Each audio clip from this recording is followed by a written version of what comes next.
Hey music nerds! Just hanging out here in my studio basement.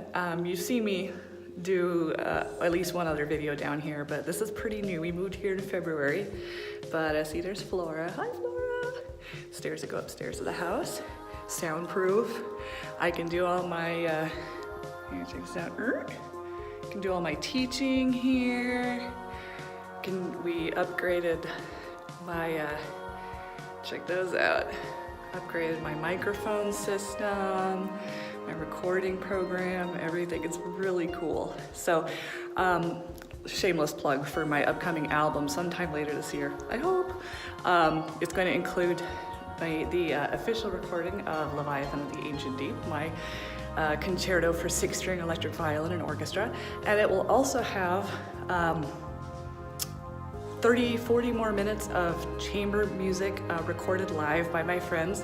Some of it here, some of it at a friend's house who has a piano. So stuff with piano will be done at that place, but everything else will be done here. So we're very excited. But anyway, I decided to make this little video for you because I am in the middle of this theater show run.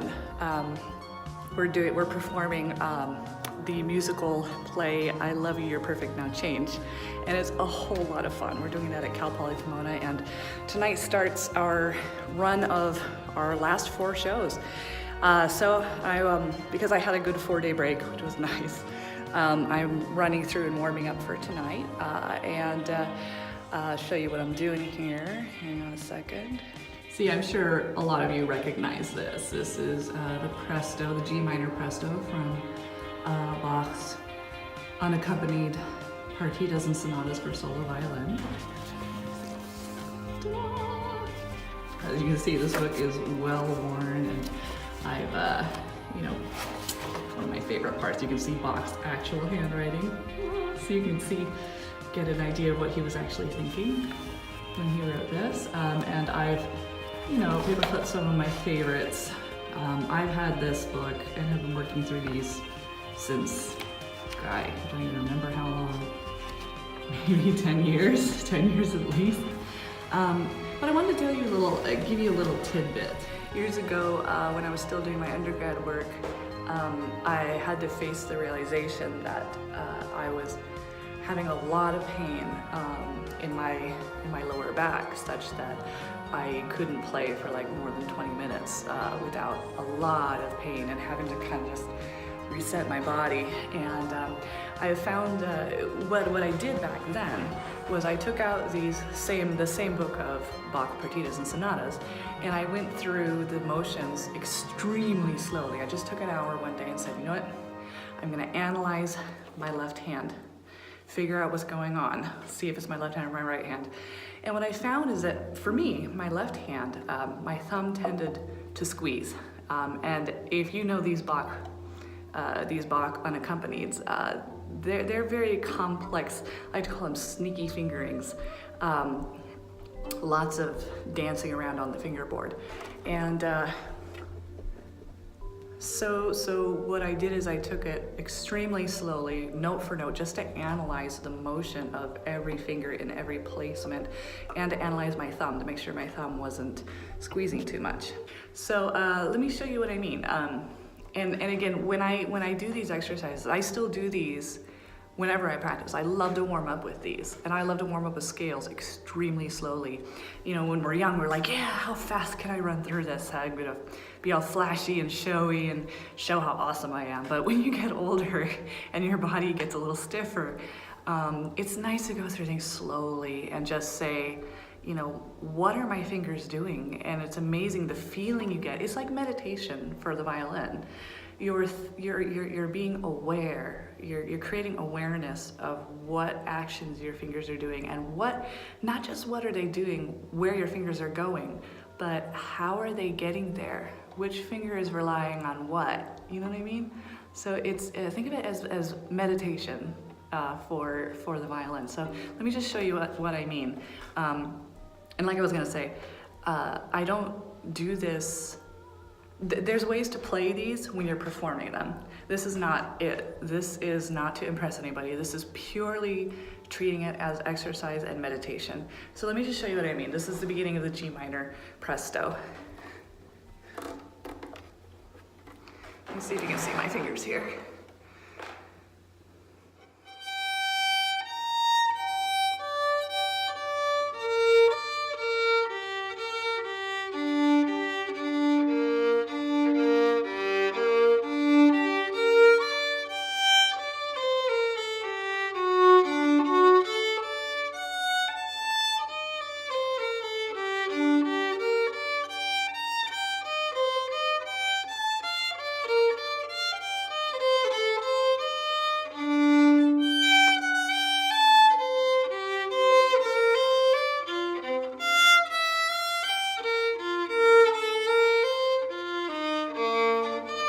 So here's one of those sneaky fingerings, right? And this is where my thumb would tense, which when you're shifting, especially if it's only a half step away, you should try to, as it's rumored that Paganini would do, you know, more like reach instead of forcing your hand. So let me go back to that spot real quick. I'm in first position. Now I'm going up a half step with my third finger. And so I just kind of reach up and let my thumb follow, see?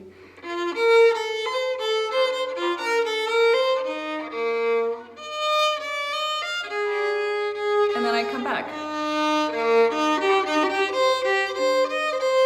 Notice the other tidbit. These arpeggios, these arpeggiated patterns are really great for leaving your fingers down as long as you can. So let me do this part again for you. See, I just leave my 2 and 3 down. In fact, let me go this way, see if you can see it better.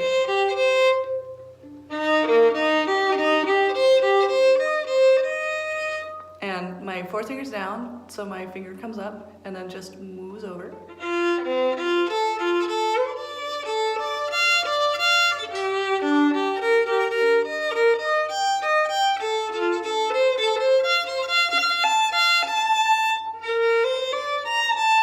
Now this pattern, sequences are great. So here's a little bit of music trivia for you. Whenever you have a pattern like this, listen to this pattern.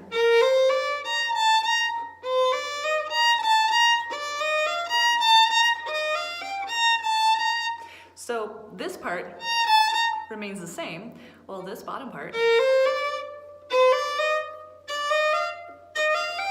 that's called a sequence. It goes up in step by step by step. So sequences are great patterns for analyzing what your fingers are doing. And again, for watching out for this thumb, making sure he doesn't squeeze. So watch this. I relax my thumb and just kind of ooze up a little bit. And same thing, just kind of collapse your fingers a little. And then on the open string, you can let go. And same thing here, just kind of ooze up a little bit. Whoops. Isn't that great? So let me find one more passage. I was working on this one passage when I thought of you guys and that you might like to see how I do this. I'm gonna start, this is in the second half of the piece, about the middle of the second half. Where is it? Let me try right about here. So there's a lot of jumping around in this spot. And again, I'm just gonna watch my thumb and analyze and be aware of how my fingers are moving.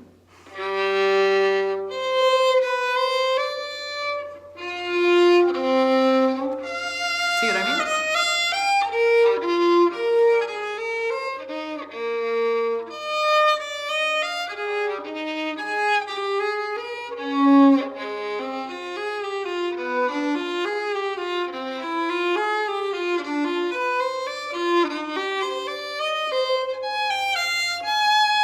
See right here, I could tell I'm tensing up right there.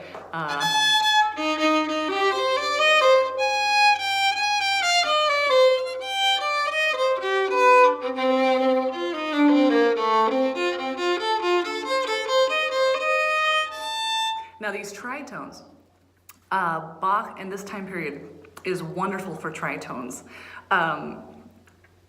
Tritones on the violin are like you're crossing your legs, only with your fingers. Watch this. So if this is an A, E flat crosses over like that. Which for my pinky, because you can see I've got a very short pinky, he doesn't like that. So I have to relax my wrist. But these are great for judging how do you get there and making sure they're in tune.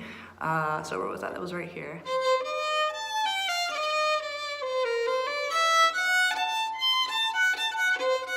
There's another tritone. Right there, F sharp to C.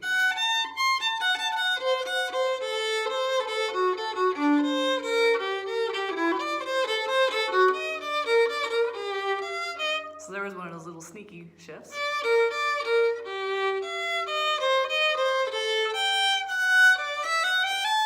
This is the cool part.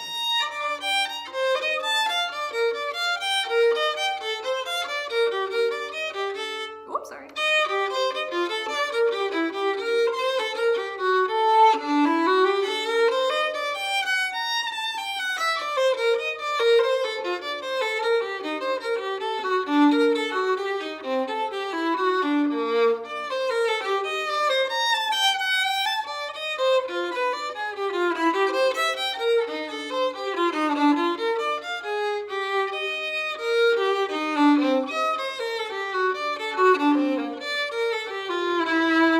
Anyway, so you get the idea.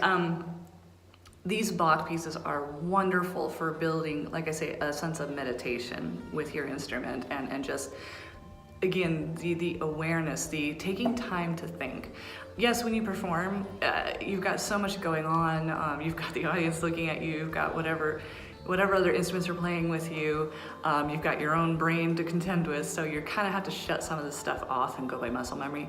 But take some time out when you practice and turn that back on. Ask yourself, how am I doing this? You know, how are the fingers relating to each other? It will help you get to know your intervals better. Check out my previous Music Nerds video on intervals if you need a refresher course. You get a physical sense of the intervals. What do they feel like on the instrument, etc. Your bow gets a better chance to relate to your fingers and the music and what are the phrases. Yes, these are all 16th notes, but in Brogue period, you've got to find where the phrases are within the 16th notes. It's unaccompanied, so you can take your time on some of the disjunct and on some of the disjunct intervals and the jumps and the breaths that are inside the music to make it breathe. Anyway, so I gotta get back to practicing, and I will check you later. Have a great day. Bye.